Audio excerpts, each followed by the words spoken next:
Chers amis, bonjour. Dans la vidéo d'aujourd'hui, je vais vous expliquer pourquoi est-ce que mettre Facebook en anglais peut vous aider énormément à faire des meilleures publicités.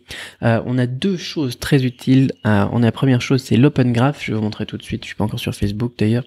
Facebook.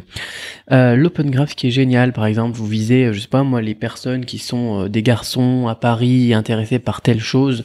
Ou bien alors, moi je suis à Pattaya par exemple, je pourrais viser les hommes donc qui viennent de France et qui vivent ou live in Pattaya, et puis je pourrais les cibler pour, je sais pas moi, ma boutique spéciale qui serait donc ici à Pattaya. Et là tout d'un coup ça devient intéressant. Regardez, on clique et puis on a une liste ici, on peut voir aussi le potentiel, le nombre de résultats, etc. Et cibler des publicités, et voilà, et travailler sur notre audience et avoir quelque chose vraiment de très très très intéressant. Après on peut aussi regarder ce que ces personnes aiment, ce que ces personnes font et tout ça, c'est un peu comme de l'espionnage, mais c'est génial comme truc. C'est quelque chose que j'ai recommandé à des gens qui travaillaient local. Tu recommandes ça à des plombiers, tu recommandes ça à des boutiques, tu recommandes ça à des boutiques qui sont spécifiques. Voilà, quand on a quelque chose, je sais pas moi, vous montez un restaurant à New York, eh bien vous pouvez faire ça. Regardez les Français qui sont à 30 km à la ronde et vous les visez avec des pubs Facebook, ça fait des très très bons résultats. Donc ça c'est à la base, c'est pour ça que j'avais commencé moi à faire Facebook en anglais. Donc pour mettre Facebook en anglais, vous allez ici, vous allez dans les options, vous allez dans langue ici, et puis vous mettez anglais américain de préférence, parce que c'est vraiment, enfin Facebook c'est états-unien, ça vient des États-Unis, donc c'est là où vous aurez le plus de fonctionnalités sur Facebook. Après vous pouvez l'utiliser pour d'autres choses. Moi la dernière fois j'avais fait une recherche, c'était Women from Russia who live in Pattaya, c'est ça. Et ça m'avait permis de retrouver donc une fille avec qui j'étais allé au Laos quand j'avais fait mon visa, et puis j'avais pas pris son numéro, et puis on avait dit qu'on restait en contact, et puis enfin j'avais perdu, c'est pas son numéro, c'était son line, enfin bon on s'en fout quoi. Ça permet aussi donc des trucs pratiques. Bon bien évidemment si vous voulez espionner des gens ou des trucs comme ça, c'est aussi très utile.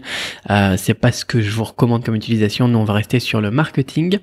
Donc c'était utile aussi pour faire du scrapping, c'est-à-dire quand je récupérais aussi tous les profils des personnes. Par exemple si on prend ça et si on revient sur notre idée de tout à l'heure, on récupère tous les profils avec un logiciel des personnes, par exemple tous les Français ici à Pattaya, et ça fait un logiciel qui va récupérer tous les ID des profils et qui va ensuite retrouver le mail associé à tous ces ID, et on va pouvoir envoyer des emails à toutes ces personnes-là. C'est borderline, mais il y a pas mal de business où j'ai pu voir ça, c'était très très intéressant. Mon téléphone il fait bip bip bip, excusez-moi, je viens de faire une vente, encore à chaque fois j'oublie de l'éteindre. Hop, couper les notifications. Merde, hop.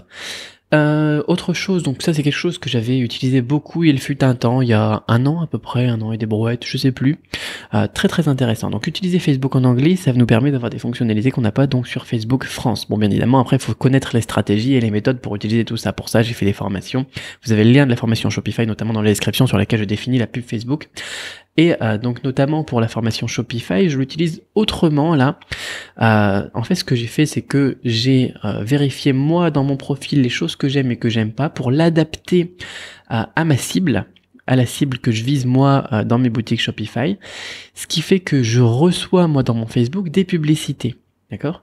Et des publicités qui sont ciblées pour moi, selon mon âge et selon ce que j'aime, que j'ai configuré, comme je vous le dis, selon ma cible, donc sur le marché francophone. C'est-à-dire que ça me donne plein d'idées de produits que je vais pouvoir récupérer ou dont je vais pouvoir m'inspirer pour les revendre sur le marché francophone. Et je peux aussi me faire un swipe file. C'est quoi un swipe file? C'est-à-dire que je vais copier-coller tous les textes, tous comment ça s'appelle, les descriptions, les liens, etc. Je vais ouvrir les liens, je vais voir ce qu'ils font, comment est-ce qu'ils présentent leur site et tout. Et je fais un swipe file, c'est-à-dire que je note tout dans un dossier. Enfin, moi, j'utilise Evernote. Je note tout ce qu'ils font, toutes les idées de produits, toutes les idées de type de produits, parce que mon but, c'est pas de faire des copier-coller du produit, copier-coller du texte, enfin, traduction et copier-coller de tout. Mon but, c'est d'avoir des inspirations au niveau de la stratégie, des produits, des tendances, etc. Et comme le marché américain a souvent de l'avance sur le marché francophone, le fait de mettre mon Facebook en anglais, je suis du coup ciblé par les marketeurs américains et je m'inspire de leur stratégie. Encore une fois, le but c'est pas de faire du copier-coller de tout ce qu'ils font, piquer leurs produits, etc. Mais ça va vous donner des idées à l'appel, parce que les gens ils me disent oui, mais moi j'ai pas d'idées, je trouve pas de produits qui font waouh, comme tu nous dis, des trucs comme ça, Cédric. Et ben là, vous avez le truc qui vous est servi sur un plateau, et il y en a plein. Ça c'est génial d'ailleurs comme produit. On pourrait le faire. Bon, moi je fais pas trop ce qui est électronique, mais c'est pas grave. Après il y en a d'autres. On descend, et on va en trouver d'autres. Regardez, on a celui-là aussi. Hop, vous voyez.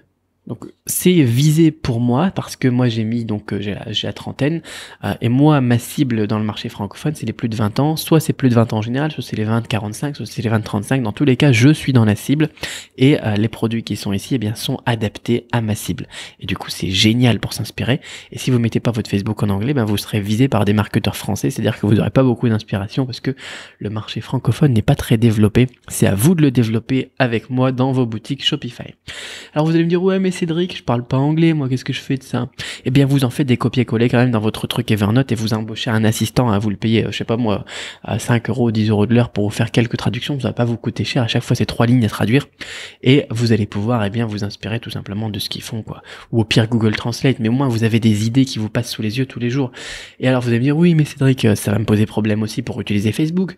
Ben non, c'est exactement la même chose en fait. Si vous avez l'habitude d'utiliser Facebook tous les jours, ce qui m'étonnerait pas, tout est exactement à la même place, tout se passe exactement de la même manière. Donc, au pire, même sans savoir ce qui est écrit, il suffit de faire les mêmes mouvements que d'habitude, et puis voilà, il n'y a pas de souci.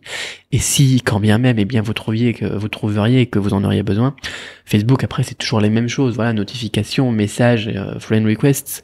Au pire, vous apprenez les traductions de ces quelques mots et des mots ici. Et puis voilà, vous n'avez plus de problème. Ou si jamais un jour il y a vraiment un problème, eh ben, vous êtes ici. Regardez, vous prenez ma vidéo ici, vous mettez settings, d'accord? Settings, vous retenez que settings c'est option, ensuite language, il y a juste un U en plus par rapport au français, d'accord? Et ensuite ici vous mettez en français, voilà, et puis c'est tout quoi. C'est tout. Donc vraiment super utile d'utiliser Facebook en anglais pour les fonctionnalités qui n'existent pas ailleurs et pour s'inspirer tout simplement. Voilà. Vous vérifiez les pages que vous avez likées, vous supprimez les pages que vous avez likées par le passé, vous mettez celles que votre audience cible likerait normalement et puis à vous l'inspiration, à vous le swipe file. SWIPE, swipe file. Je sais pas comment est-ce qu'on traduirait ça en français, quoi. C'est vraiment un fichier rempli d'idées, de stratégies et de produits, de descriptions et tout ça. Voilà, j'espère que ça vous donnera de bonnes idées pour votre business. Si vous voulez qu'on le fasse ensemble, bien évidemment, après tout ça, donc le développement de votre business, des produits, des pubs Facebook, etc. Vous avez le lien dans la description, comme d'habitude, pour ma formation Shopify Quick Start. Sinon, débrouillez-vous déjà tout seul avec toutes ces nouvelles idées qui vont apparaître dans votre flux d'actualité au quotidien. Je vous souhaite énormément de succès.